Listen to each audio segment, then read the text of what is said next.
So according to some of the Wall Street players, this next housing correction is going to be about the second biggest on record, and it's causing a lot of people an element of PTSD, if you can believe it.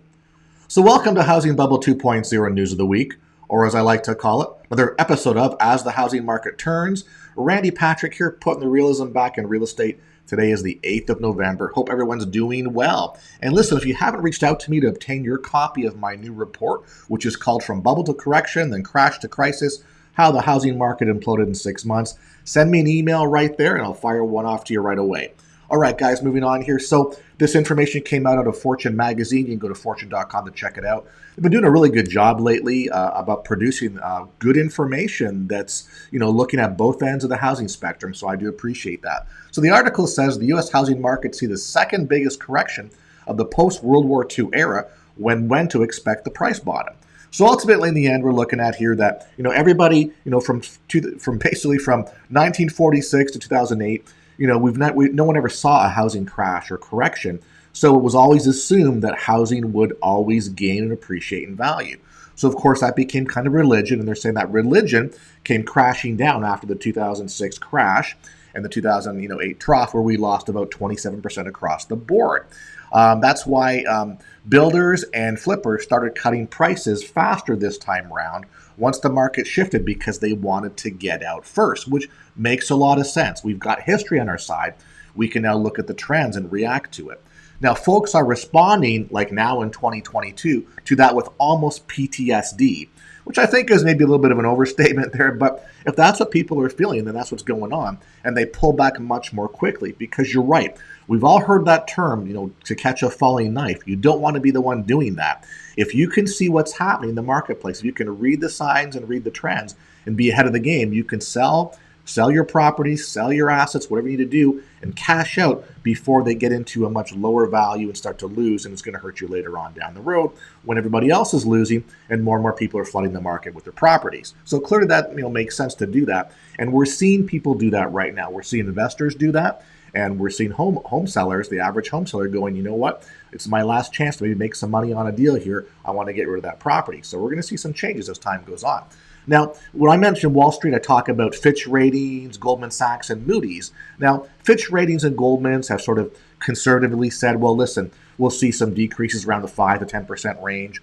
Moody's is maybe a little more bearish, they're saying it forecasts a 10% minimum peak to trough on U.S. home declines. And it says in other markets that maybe were a little more robust in their home price appreciation, we could see that actually increasing a lot more. And of course, they also say if we're in a recession, that's even going to be bigger.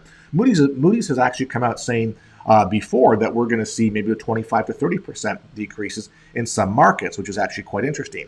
And they talk about different things like Boise and Nashville, who both those locations really produced great home price appreciation in a short period of time.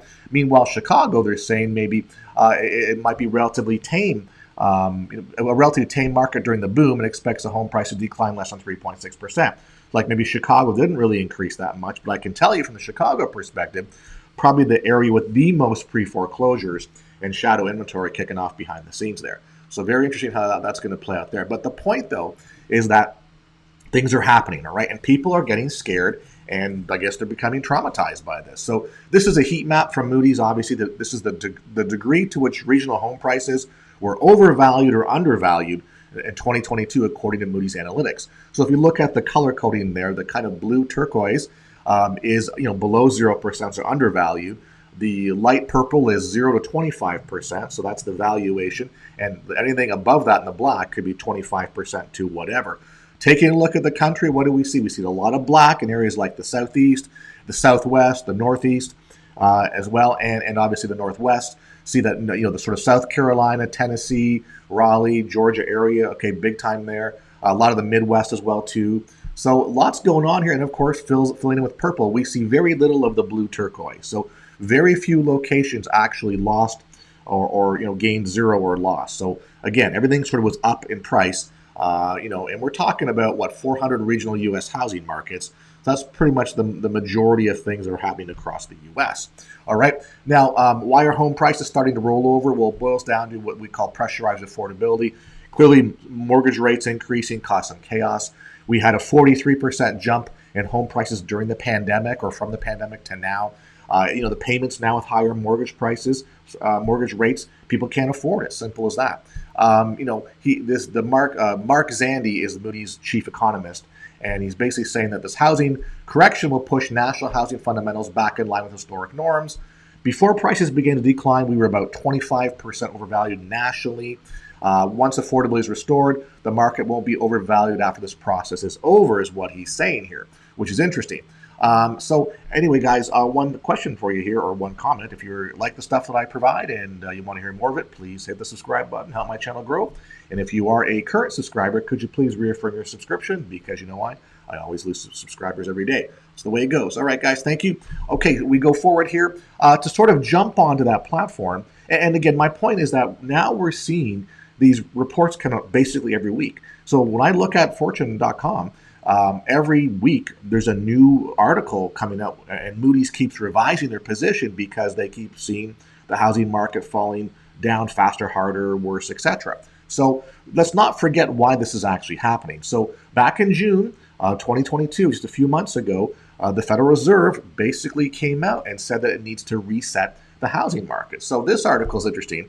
The Fed's housing market reset isn't letting up anytime soon. 5 things to know heading into 2023. So very important as we figure this stuff out here, right? There's 5 reasons here what's going to happen. So the Fed's housing market reset has pushed us into difficult housing correction. So yes, back in June, Jerome Powell said that the housing market needed to be reset. Now, the word reset, is that just a nicer sounding word than the term housing crash? I mean, we don't say housing bubble anymore, right? All the news media talks about the affordability crisis. So to me, that's a housing bubble. So I guess we're talking a housing reset, to me means housing crash, right? Basically, he's saying it needs a bit of a reset, basically to bring stuff back down to normal levels where the average person and first-time home buyers can afford to purchase a house. He wasn't sure at the time how the reset would impact home prices. However, fast forward to the September meeting, and he acknowledged that the Fed's policy moves had pushed the housing market into a difficult correction. Yes, a difficult correction.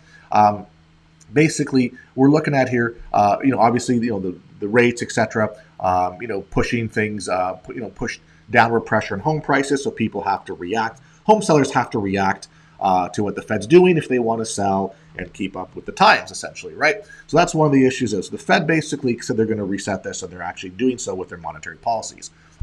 U.S. home prices are falling for the first time since 2012. The Fed says it could turn into a material drop.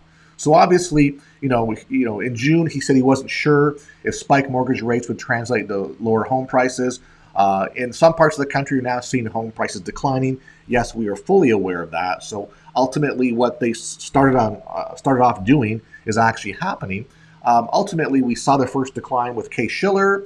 While this housing market correction could be fairly mild, I cannot dismiss the possibility of a much larger drop in demand in house prices before the market normalizes, says Fed Governor Christopher Waller. He went on to say that this could turn into a material home price decline. Well, just how big is a material correction? Waller didn't elaborate. So here's the thing. So they know exactly what they're doing. They know what's happening in the marketplace. So you've got the Wall Street people, Fitch, Moody's, Goldman Sachs, basically predicting home price, deceleration or depreciation. They're giving us ranges. The Fed's not really going to come out and say it.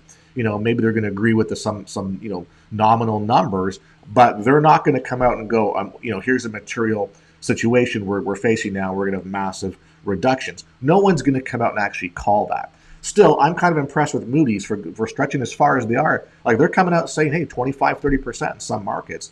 And, that's with the information they have at hand. And we all know that analysts and economists and the Fed and everybody else involved, as I always say, you're not going to commit corporate chaos and, and say things that maybe you're going to regret afterwards, or that it's going to spook the market, because we realize that everything is at stake here, right?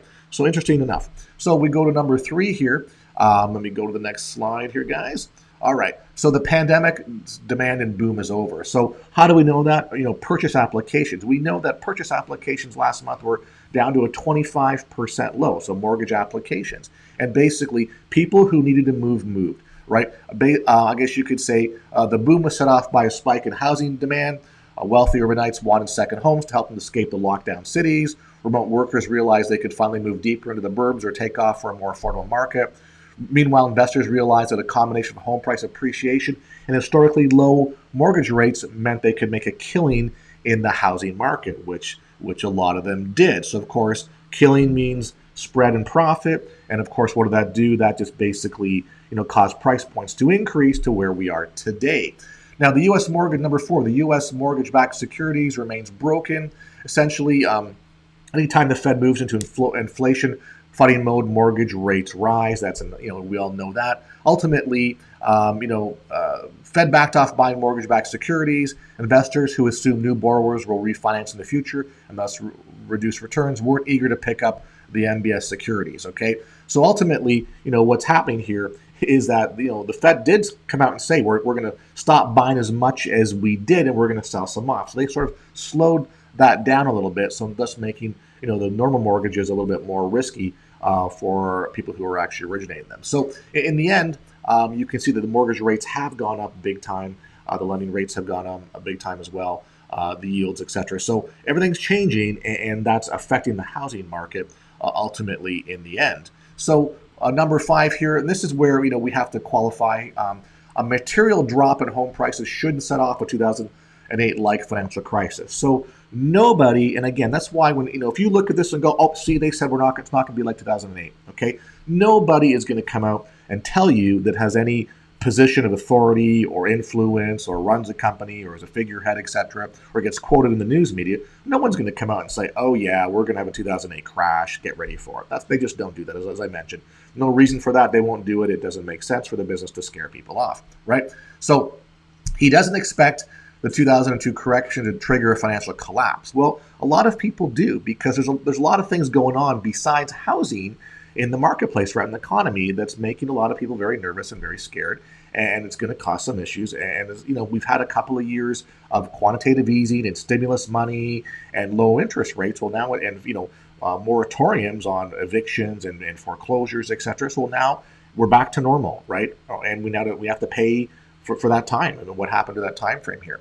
So ultimately, there is a risk of material correction, but several factors may reduce the concern. So of course, everybody goes. This is kind of like the what I'm looking for. This is your baseline protection statement saying why we're not going to have a crash like we had in 2008. Basically, one is that because the relatively tight mortgage underwriting in the 2010s, the credit scores of mortgage borrowers are generally higher than they were prior to the last housing correction. Also, the experience of the last correction taught us that most borrowers only default when they experience a negative shock in their incomes, in addition to being underwater on their mortgage. All right, well, here's the thing. We can all talk about these tightening credit standards. Well, what's the number one loan product that's being used out there right now? It's an FHA, government-backed loan. What's the cool thing about FHA? Well, it has much more easier or attainable, I guess you could say, accessibility with lower credit score levels, higher debt to income ratios, more things they overlook and forgive, also low down payments. So, it's almost like today's subprime mortgage. So when you actually take a look at this, as much as we have tighter credit standards, well, that's great, but we have loans that I think are more loans that are more riskier coming in the marketplace right now, plus more refis, plus like cash out refis, plus more HELOCs going on. So things that happened last housing crisis are happening again. Now, they talk about all this, which is great, but as I mentioned many times in my videos, we're talking about all these material drops or potentials and why things will or won't happen. All the discussion points from Wall Street and everywhere else that we look at, nobody mentions the foreclosures that are currently in place or the wave of foreclosures that are coming, right? I talked about it a few times, the foreclosure tsunamis, how everyone refers to this, and that we've got about 3 waves that are going to hit us. We're starting the first wave right now. So all the discussion points of the correction talk about all the factors happening in the marketplace. Nobody goes, oh, by the way, we have foreclosures happening. Okay, and they're coming in volume. And people behind the scenes know what's really happening. Mainstream media is not going to talk about it if they even know. People that actually have the ins with the lenders and some of the attorneys that file these foreclosures, etc., realize that there's a lot coming, and we've got a good few years of this that's going to push us from the correction into the crash area, as far as I'm concerned. So that is the scoop right now. We will see some problems with this, and that's just part of the nature of the business, right? It is what it is. Oh, and by the way, guys, if you want to figure out what I'm, or verify what I'm talking about, go to gethousingdata.com. That's gethousingdata.com. That's my affiliate arrangement with foreclosure.com. They've been nation's leading website for distressed property listings. You can pull up your county, your state. You can pull up your actual city or town and look at the foreclosures, the shadow inventory, the pre-foreclosures, the bankruptcies, the tax liens, the short sales, whole bunch of stuff. Okay, it shows you the level of distress that's happening in your own backyard. You get again, jump on it. It's very inexpensive, and it can show you what's happening anywhere in the country. You can check out, which is kind of neat. So having said that, I know it's going to be a busy day today because a lot of stuff happening today, apparently, right? My scoop, looking for people to join my firm, looking to move on this stuff because we're actually doing deals. We're doing short sale deals. We're working with distressed property people. We're doing a lot of cool stuff right now. We're at the tip of the iceberg. So if you want to inquire and get in the game before the masses, please reach out to me. How do you do that? Hit me up at my email right there. Provide your contact information. I'll make sure I get to you and talk to you about what I got on the go. Please realize that this is the second chance at a once-in-a-lifetime opportunity. Don't let it squander. Don't squander it. Don't let it pass you by, because chances are this is going to be just like the last housing crisis, if not worse. All right, guys, thanks once again for the views, likes, comments. Please share the video with your family and friends. If you're not a subscriber, please subscribe. I look forward to speaking with you later on this week. Talk to you soon.